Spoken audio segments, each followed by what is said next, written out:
بسم اللہ الرحمن الرحیم۔ السلام علیکم ورحمۃ اللہ وبرکاتہ۔ آج میں آپ کے سامنے تقریر سیکھنے کے حوالے سے چند ضروری باتیں آپ کے سامنے شیئر کر دوں۔ میرے دوست وہ تقریر سیکھنا چاہتے ہیں، یہ ان کی جد و جہد بہت ہی مناسب ہے، وہ عالی ہمت کے ساتھ کام کریں، انشاءاللہ وہ اس فن کو بہت ہی جلد سیکھ پائیں گے۔ پہلی بات تو یہ ہے، یہ دیکھو کہ کسی چیز کو بھی حاصل کرنے سے پہلے اس چیز کی اہمیت کو جانا جاتا ہے۔ جب کسی چیز کی اہمیت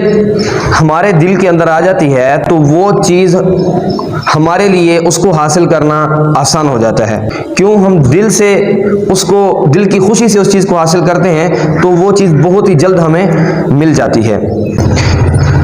تو اسپیچ کے حوالے سے بات کرتے ہیں۔ سب سے پہلے جو ابتدا کے اندر ہیں وہ ایک اسپیچ تیار کریں، ایک تقریر تیار کریں، وہ بھلے 5 منٹ کی ہو، 4 منٹ کی ہو، 7 منٹ کی ہو، 10 منٹ کی ہو، وہ ایک اسپیچ تیار کرو، یعنی اس کو اچھے طریقے سے یاد کرو۔ اسی اسپیچ کے اوپر، اسی تقریر کے اوپر آپ نے بہت ساری چیزیں سیکھنی ہیں، یعنی جب آپ کو اچھے طریقے سے وہ یاد ہوگی تو اس کے اوپر آپ نے اپنی باڈی لینگویج بھی اچھی کرنی ہے، اس کے اوپر آپ نے بولنے کا انداز بھی اچھا کرنا ہے، اور اسی اسپیچ کے اوپر آپ نے لوگوں کے سامنے، پبلک کے سامنے کھڑے ہو کر آنکھیں کھول کر بات کرنا، ٹھیک ہے، یہ بھی آپ نے اچھا کرنا ہے۔ اور اسی طرح زبان بار بار جب آپ کو اچھی طریقے سے یاد ہوگی، اس کی آپ بار بار پریکٹس کریں گے تو آپ کی زبان کھل جائے گی، اور کھڑے ہو کر آپ بات کرنا، اور اسی طرح بہت ساری چیزیں ہیں جو انسان تقریر کے اندر سیکھتا ہے۔ اور اس کا فائدہ، سب سے بڑا فائدہ کہ یہ بھی ہے کہ جب آپ تقریر سیکھ جاتے ہیں، اچھے طریقے سے آپ نے یاد کیا اور یہ ساری چیزیں اس پر آپ نے کور کر لیں، اشارے بھی آپ نے کور کر لے، کھڑے ہو کر بات کرنا بھی آپ نے اس کے اوپر کور کر لیا، تو اس سے بڑا فائدہ کیا ہے کہ یہ چیزیں آپ کو پہلی تقریر پہ اچھی ہو جائیں گی،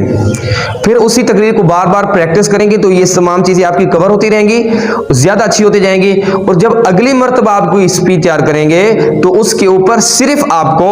کیا کرنا پڑے گا؟ اسپیچ تیار کرنی پڑے گی، اور کچھ بھی نہیں کرنا پڑے گا۔ کیوں؟ باقی تمام چیزیں آپ کی پہلے سے تیار ہوں گی، وہ پہلے سے آپ کی کور ہوں گی، تو اس کا ایک بڑا فائدہ یہ بھی ہے۔ اور اس کے بعد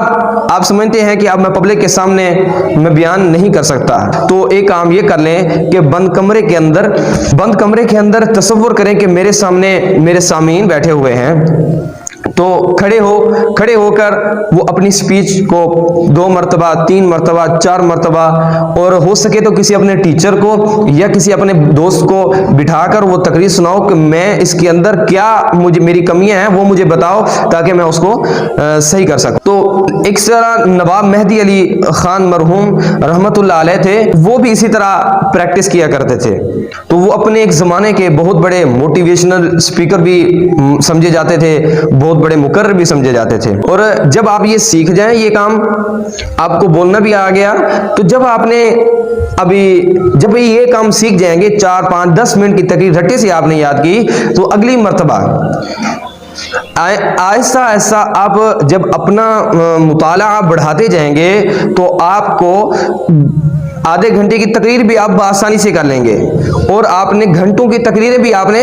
آسانی سے وہ آپ کر لیں گے، کہ آپ کا جو ٹاپک آپ کے پاس ہو کہ میں نے اس ٹاپک پر میں نے بات کرنی ہے، تو وہ اس ٹاپک پر اس مضمون کو آپ نے اچھے طریقے سے پڑھنے ہیں، غور سے پڑھنا ہے، اس کی اہم باتیں اپنے ذہن کے اندر بٹھانی ہے۔ بٹھانے کے بعد آپ نے سب سے اہم کام جو اس کے اندر کرنا ہے، وہ اس کے اندر جو اہم باتیں ہیں نا، اس کو آپ نے ذہن نشین کرنا ہے، اور اپنے ذہن کے اندر خاکہ بنانا ہے، ذہن کے اندر دہرانا ہے کہ میں کون سی بات پہلے کہنی ہے، یہ بات پہلے کہوں گا، یہ ترتیب آپ نے لگانی ہے۔ تو اپنے ذہن کے اندر خاکہ بنائیں، خاکہ بنانے سے یہ ہوگا کہ آپ کو گھنٹوں کی تقریریں آپ کے ذہن کے اندر آسانی سے سما جائیں گی۔ اور یہ بھی ایک طریقہ ہے کہ ذہن کے اندر خاکہ بنا لو، اور یہ بھی طریقہ ہے کہ اہم پوائنٹ جو ہے نا، اگر آپ کے ذہن کے اندر نہیں محفوظ رہ سکتے، اگر سوچتے ہیں آپ، تو وہ ایک پرچی پر لکھ لیں، پرچی پر لکھنے کہ یہ میرے اہم پوائنٹ ہیں۔ تو اسے اپنا لیکچر ڈیلیور کرنا، اپنا لوگوں کے سامنے بات کو سمجھانا آسان ہو جاتا ہے۔ اور یہ کام کرنا کہ الفاظ کی چمک دھمک کی طرف نہیں جانا۔ جو لوگ الفاظ کی چمک دھمک کی طرف جاتے ہیں پھر وہ غلطیوں میں مبتلا ہو جاتے ہیں، وہ سپیچ کرتے وقت وہ ان کو شک پڑ جاتا ہے کہ یہ لفظ کیسے ہے، یہ کیسے ادا کرنا ہے، پھر وہ یہ بھی مشکل ہو جاتا ہے انسان کو۔ نہیں بنانا کہ میں تقریر کروں میری بلے بلے ہو جائے اور واہ واہ ہو لوگوں کا، یہ اپنے ذہن کے اندر یہ تصور نہیں بٹھانا کہ میری تقریر کے بارے میں کہ اپنے اندر یہ خیال پیدا کرنا، یہ مقصود نہ ہو۔ مقصود اصل میں یہ ہونا چاہیے کہ ہم اللہ تعالیٰ کی توحید کو بیان کریں گے، رسول اللہ صلی اللہ علیہ وسلم کی پیاری زندگی کو بیان کریں گے، اور قرآن و سنت کو بیان کریں گے، اور ملک اور قوم کی خدمت کریں گے، اور ان کو اچھے پیغامات ان کے سامنے شیئر کریں گے، اچھی معلومات ان کے سامنے شیئر کریں گے۔ اس مقصود کے لیے آپ اس فن کو سیکھو، انشاءاللہ اللہ تعالیٰ کی مدد ہمارے ساتھ شامل حال ہوگی۔ آپ کے سامنے ایک دعا میں آپ کے سامنے پڑھ دیتا ہوں کہ جب آپ نے سپیچ کرنی ہے سب سے پہلے 7 مرتبہ یہ پڑھ کر اپنے سینے پر دم کر لینا ہے، سبحانک لا علم لنا الا ما علمتنا انک انت العلیم الحکیم، رب اشرح لی صدری ویسر لی امری واحلل عقدۃ من لسانی یفقہوا قولی۔ یہ پڑھ کر اپنے سینے پر دم کر لینا ہے، اللہ تبارک و تعالیٰ کی مدد ہمارے ساتھ شامل حال ہو جائے گی۔ تو یہ کام آپ انشاءاللہ کریں تو آپ بہت اچھے موٹیویشنل اسپیکر بھی بن سکتے ہیں، بہت اچھے مقرر بھی بن سکتے ہیں، اور بہت اچھے آپ لیکچرار بھی بن سکتے ہیں، بشرط یہ کہ ایسا آپ نے اپنا نالج بڑھانا ہے۔ آپ نے کتابوں کے ساتھ اپنا وقت زیادہ گزارنا ہے کہ کتابیں آپ نے پڑھنا شروع کر دیں۔